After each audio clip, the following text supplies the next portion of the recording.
Do you need a serverless, event-driven microservice up and running quickly in Azure? This quick start deploys a service bus-driven pipeline using Azure Functions, demonstrated with SSH key generation. Follow along and in minutes you'll have a reusable queue-based architecture. Go to the GitHub link in the video description, clone the repository, and run the check env script to verify all prerequisites.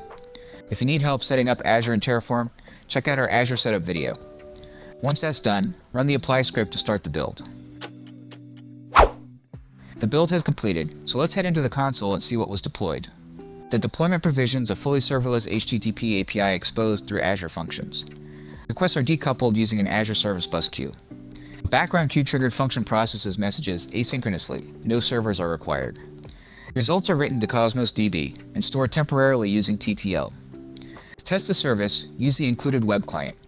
When a request is submitted, the API immediately returns a unique request ID. The client then polls for completion. Behind the scenes, the worker function writes the result to Cosmos DB for retrieval. Once you've finished evaluating this project, run the destroy script to clean up all resources.